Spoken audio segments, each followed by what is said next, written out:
Time now for Edmund O'Brien as Yours truly, Johnny Dollar.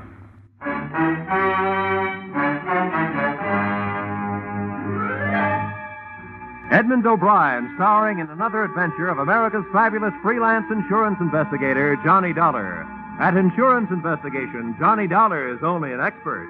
At making out his expense account, he's an absolute genius.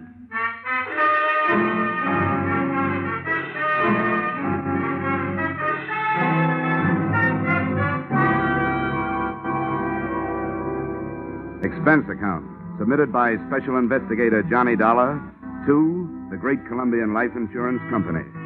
The following is an accounting of my expenditures during the investigation of the circumstances surrounding the murder of your policyholder, Loyal B. Martin, or how to take a vacation in Fairfield County. Expense account, item 1. $3.20 mileage from Hartford, Connecticut to the country estate of the deceased.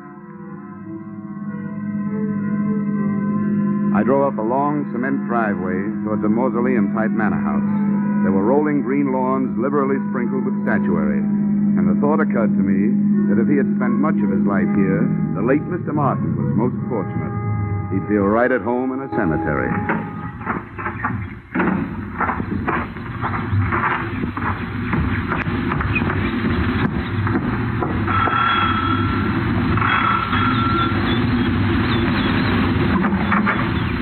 Yes? My name is Dollar. I'm here to see Mrs. Martin. Oh, yes. Mrs. Martin. Uh-huh. I'm afraid I'll have to disappoint you.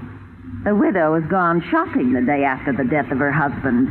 Something attractive in mourning clothes, I'm sure. Well, what time is she expected back? I have no idea. But it shouldn't be long. Do you mind if I come in and wait? You'll forgive my asking, young man, but just what is your business here at Loyal Haven? I was sent here by the insurance company. Oh, why, yes. Well, then do come in. Here, right in here. I'm Mrs. Tompkins, the housekeeper, Mr. Dollar. I was with Mr. Martin for over 30 years. He was a wonderful man. This furniture also looks like it might have been with Mr. Martin for over 30 years. Victorian, isn't it? Yes, pure. Loyal... Mr. Martin, that is, was an expert on the Victorian period. Please sit down. Thank you. Mr. Dollar, I suppose you'll think it's indelicate of me at this time, but about Loyal's insurance, his policies, did they... Yes, Mrs. Tompkins, they did. One of his policies leaves you a nice, sizable amount. But before you start counting it, maybe you and I had better have a little understanding. Yes? Well, I'm not here to represent the payoff department. I'm here to investigate the murder. Oh, I see.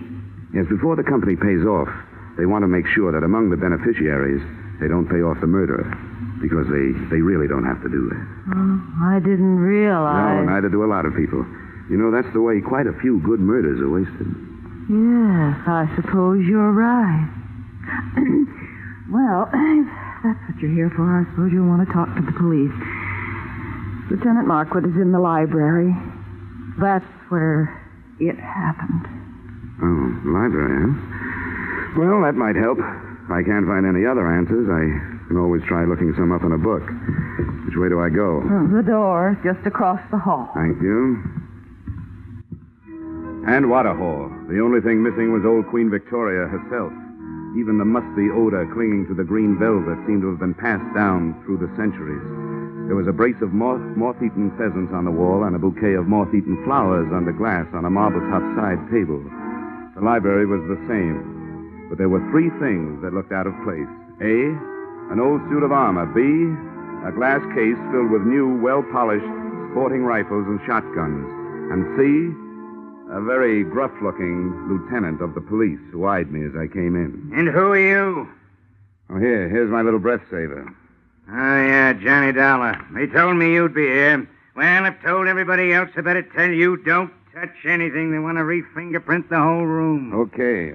What'd you find, Lieutenant? Nothing but the cadaver with 2 bullet holes in his back. Haven't got a caliber report from ballistics yet. Have you an estimated time of departure? Yeah, the coroner says Martin died after dinner last night. Uh-huh. Anything to go on? Just the usual. Faith, hope, and suspicion. His wife, too young and too pretty for an ugly old buck like Martin, must have married him for his money. Then there's that housekeeper, Sarah Tompkins. Yeah, I met her on the way in. And she used to be the old man's intended, from what I can find out. Probably jealous of the young wife. Then there's the brother, Marty. He showed up a few weeks ago, broke and brooding. Probably in love with the young wife. And then there's Nick Bellotti, a private detective who hired himself out as Martin's bodyguard. Bodyguard, huh? No doubt also in love with the young wife. Could be. Who's your choice? Except for the fact that there are only 2 bullets, I think they all did it.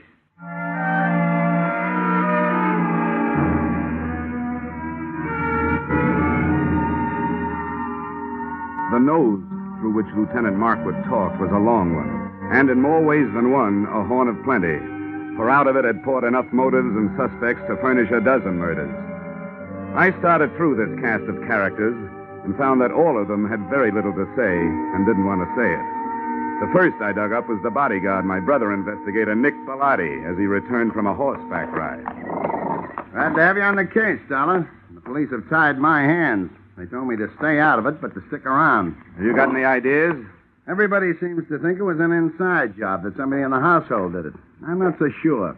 The reason I was around was because old man Martin made too many dollars and too many enemies doing it. But that's only my opinion. Why don't you talk to the old boy's younger brother, Marty?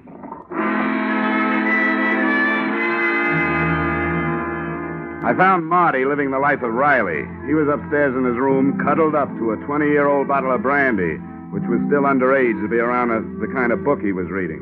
Yeah, I'll tell you something, Dollar. My brother and I never did get along. Yeah, you'd find that out anyway. Why'd you come back here, Marty? Because Loyal's little bride, Joyanne, sent for me. She was afraid of him, and she didn't know if he was on to her. Was he? About that, you'll have to talk to Joyanne.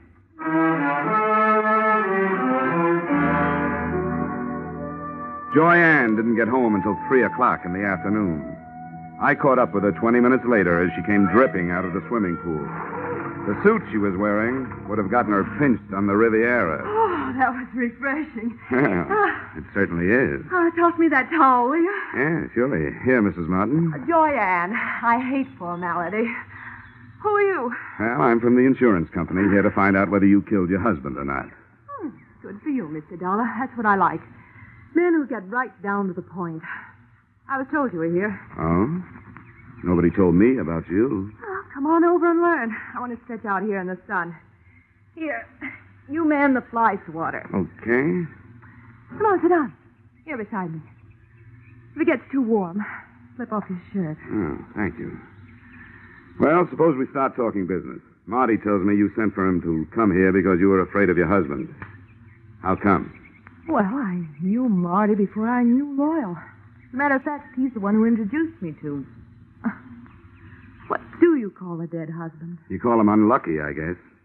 Anyway, for the purposes of this conversation, I'll know who you mean if you just say husband. But you didn't answer my question. I meant, were you afraid of your spouse? And if so, why? Yes, I was afraid of him. Oh, I might as well tell you, Mr. Dollar. I want to be frank with you. The only thing Loyal didn't have to offer me was love. I seem to be a girl who needs just that. Frankly, I tried to make up the deficit. Mrs. Tompkins, the housekeeper, saw to it that my husband found out about it.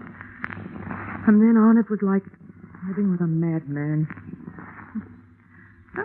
So endeth my confession. So beginneth my suspicions. What about this housekeeper? Until I came along, she always thought that Loyal would wind up marrying her. No, don't get me wrong. I realize that I'm still the best jury bait around. If you killed him, you might make some headway with a self-defense plea. Thanks. I'll remember that. In the meantime, just in case this thing gets messy for me, and it shows signs, I'm going to spend what's left of my free time enjoying myself. Well, that won't sound good to a jury, but it sounds good to me. If I spend too much time around here, I might wind up having to plead self-defense myself. Oh? From me? No, from that bathing suit.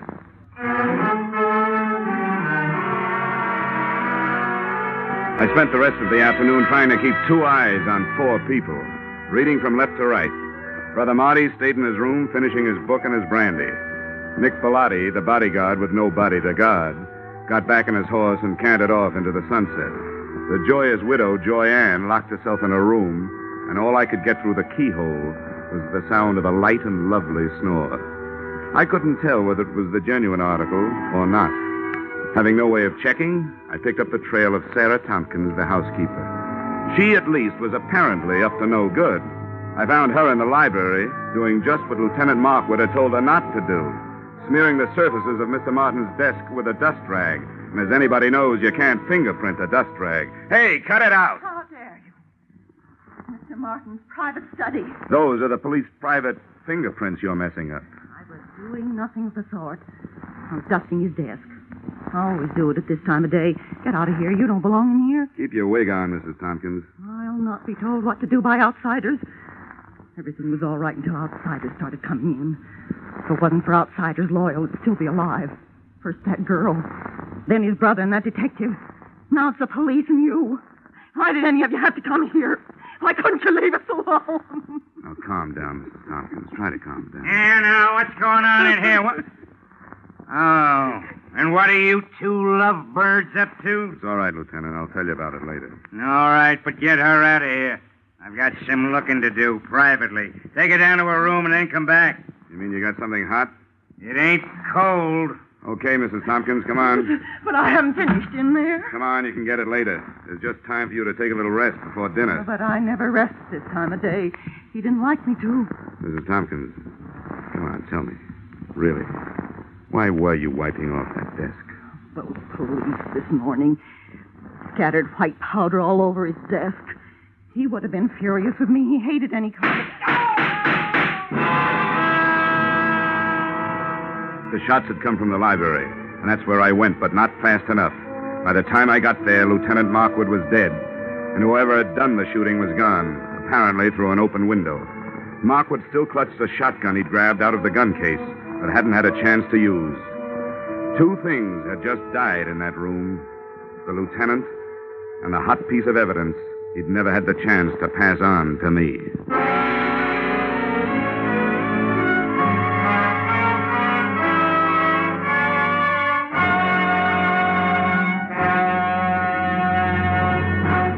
In just a moment, we return to the second act of Johnny Dollar.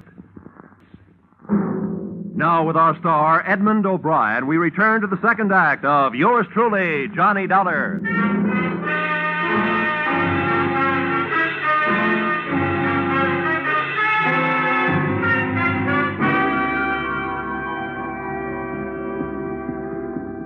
Hey, what happened? Oh, Markwood. Yeah, he's dead.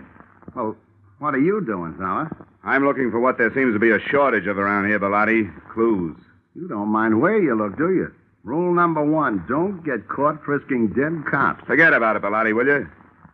Maybe I can suffer from lapse of memory for you sometime. That's a deal. Got any idea what you're looking for? No. But whatever it was important enough to get him killed.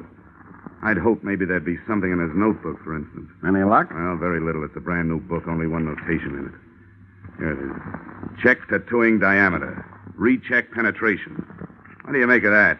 It's too scientific for me. I'm a skip case and divorce type detective myself. All I know is you'd better put that book back in his pocket and leave it there. Yeah, I guess you're right.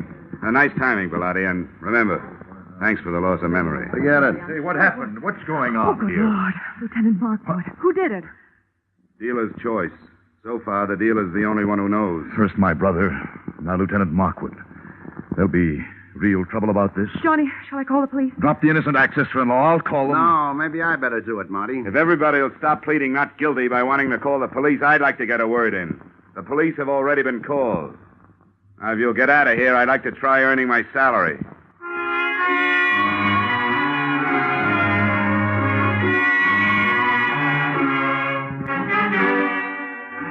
If I had had longer ears and more soulful eyes, I would have been all bloodhound, because I could sniff out the first of the trail. The smell of cordite told me that Lieutenant Markwood's killer had either been inside the room when he fired, or just outside with the weapon pointed through the still open window. Outside, the grass formed a deep, wet rug right up to the house and smothered any immediate hopes I'd had of finding footsteps. But 10 feet away, I had better luck. A ray of light from inside spotlighted something that looked like it might be a star witness. It was a .32 caliber revolver.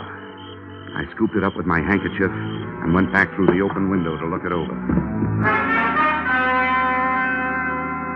Under the light, I checked 6 empty chambers and a crimson smear on the walnut grip. If somebody was feeding me a herring, it sure was red.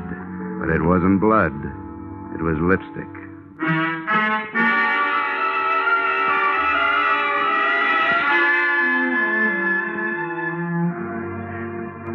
I'd like to introduce myself, Dollar. I'm Sergeant Norrin McDougal. How are you, Sergeant? Poor Markwood. Thank the Lord he didn't have any wife and kids. I'm glad to hear that. Cops usually do. Well, there's one good thing about it. When a police officer goes, there's plenty of them that lives on to fight back.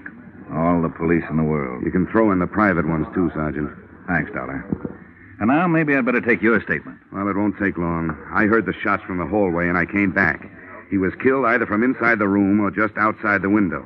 I didn't get a look at the killer, but I found what might be the murder gun. Here it is. Watch that handkerchief. 32 caliber. Yeah, how does that match up with the gun that killed old man Martin, do you know? Same caliber. Uh-huh. Huh. I wonder what he was doing with this shotgun. It ain't loaded, and Markwood knew better than to wave an unloaded gun in the face of a full one. Did you get anything else out of ballistics, Sergeant? Headache. Dollar, what we got from ballistics don't add up with what we got from autopsy. Well, how's that? Those 2 slugs entered Martin's body 1.5 inches apart. But, according to the shallow penetration, they were fired from a distance of 300 yards. Now, do you know anybody who could do that kind of shooting with a .32? Well, that's pretty fancy shooting. Could it have been done with a stationary mount? No, not a chance. The body would have started falling after the first shot, and you can't re-aim a stationary mount that fast. Yeah, you're right.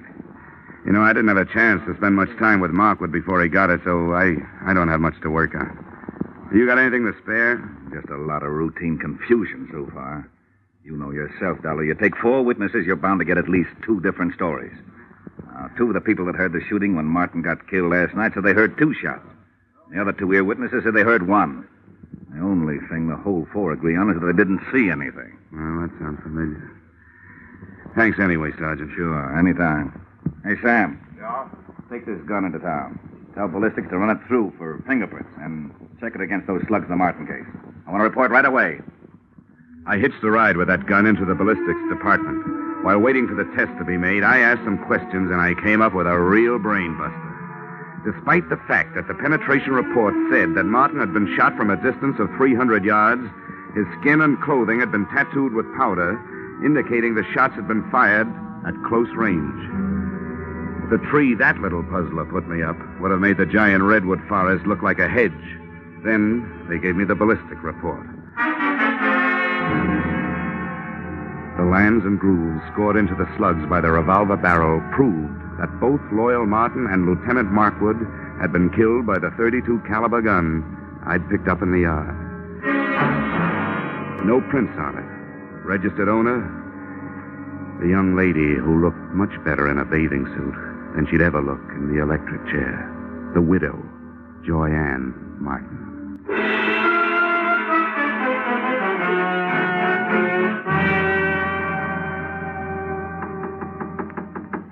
Yes? Who is it? The Hartford Hawkshaw. Dollar, I want to talk to you. Oh, I'll be with you in a second. I'm just out of the shower. Okay. First she was in the pool, now it's the shower. She's also in plenty of hot water. Hi. Don't pay any attention to my hair. Don't worry, I won't. I suppose you think it's a silly time of night for me to be taking a shower, but I thought it might help me to get to sleep. Well, I'm afraid I won't. Why, Johnny. You were pretty careless with that gun, weren't you? What gun? Oh, that handy little .32 caliber gun with a handy little registration number engraved on it that told the nasty old police that you bought it 6 weeks ago. Well, my gun's right here in the drawer. I bought it to protect myself from my husband. Here, it's right. Oh, Johnny. Johnny, it's gone. It's real gone. It's done gone and killed 2 men so far. And if you can't do some fast talking and some fast proving, it stands a good chance of shortening your pretty little life expectancy. Somebody must have stolen it. Oh, no. That's not even a down payment on a story. Oh, but Johnny, there's a whole house full of people who could have done it. Not only that, they'd be glad to get me out of the way if they could. Why? Well, Mrs. Thompson, because she hates me. Loyal's brother Marty, because I stand to inherit everything. What about Nick Bellotti? Doesn't he have an axe to grind? I don't know what it could be. Okay, skip it. Tell me, do you remember hearing 2 shots being fired around here any time before your husband was killed? Probably away from the house? Why do you ask that? Because I want to know, did you? You amaze me. Yes, I did hear 2 shots. The day before Loyal was killed. I was horseback riding down by the walnut grove. I remember because my horse shied. Well, this is coming a bit too readily to be readily believed. But how big is that walnut grove? Not very big. Yeah? Can you spot those shots a little closer? They sounded as if they came from about the middle. I didn't stay to find out. I guess I frighten easily. Yeah, you frighten me easily. Why, Johnny? Why? I'll tell you why. Because whether you shot anybody or not, you're murder, baby. Oh, Johnny, I didn't kill them. Got to believe me, Johnny. I don't have to. But just for a minute, I will. What is there about police drivers? Even out in the country, they got to lay on those sirens. Johnny, please. Come on, you better get dressed, sweetheart. I told them I'd keep you occupied till they got here. Why, you... The police took Joyanne and her hurt feelings off to the pokey. I took myself and my hurt cheek off to bed. The next thing I had to do had to be done by daylight. So I took over Joyanne's painfully empty and prettily perfumed sack, set the alarm for dawn, and snort up a storm.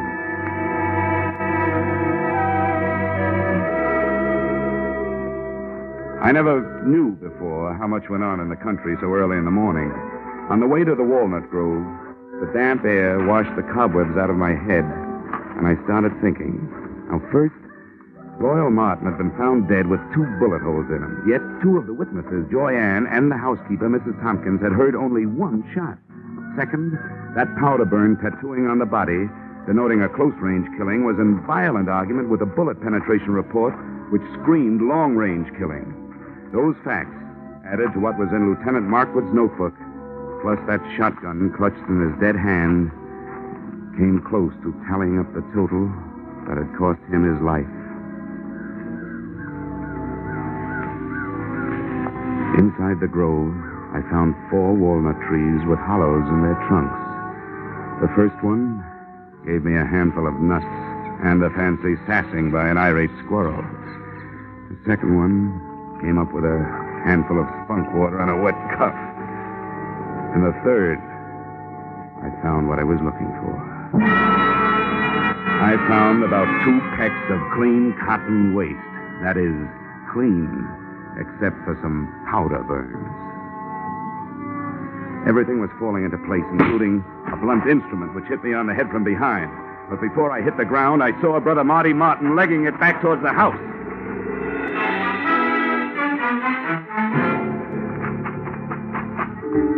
I made it up the house and up the hill and onto the trail, and was just starting up the stairs when I heard another out-of-season 4th of July.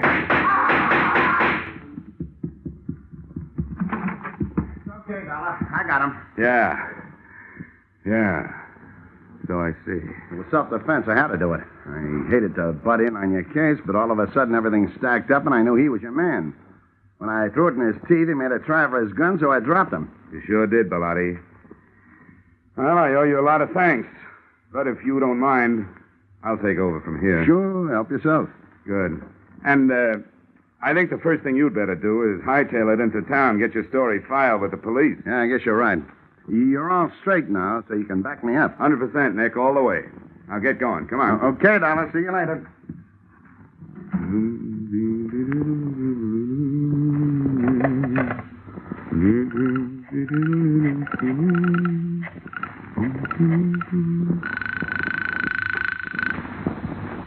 Sergeant Norrin McDougal. Yes, sir. Sergeant McDougal. Johnny Dollar, Sergeant. Oh, yeah, Dollar. What's new? Well, just another corpse.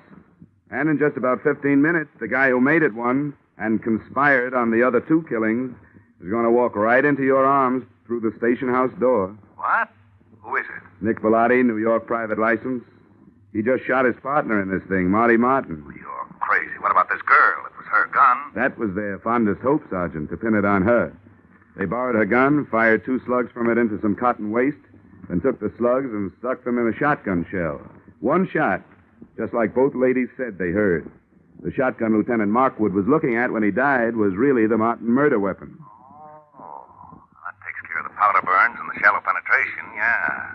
Well, thanks a lot, Dollar. I'll be waiting for him. Hey, wait a minute. What's he walking in here for under his own power? To tell you an early morning bedtime story, just before you go off duty.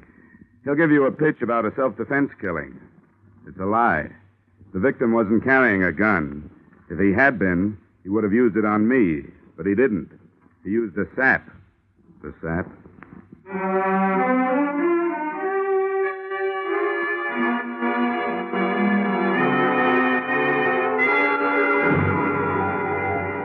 Expense account, items 2, 3, 4, 5, 6, 7, 8, and 9.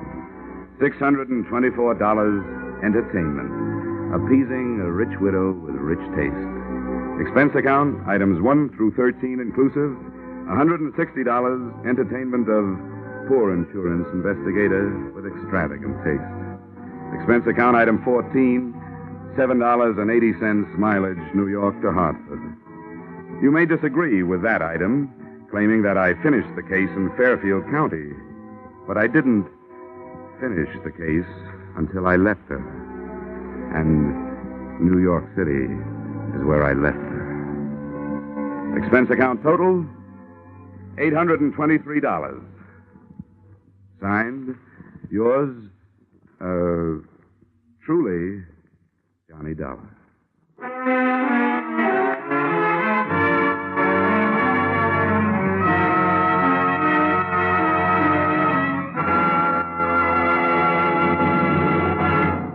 Yours truly, Johnny Dollar, stars Edmund O'Brien in the title role and is written by Paul Dudley and Gil Dowd, with music composed and conducted by Leith Stevens.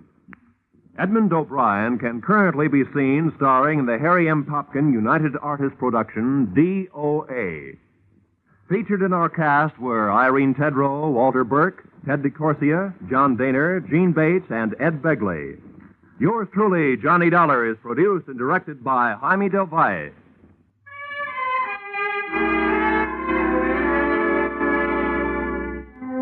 Join us again next week when Edmund O'Brien returns in another adventure of... Yours truly, Johnny Dollar.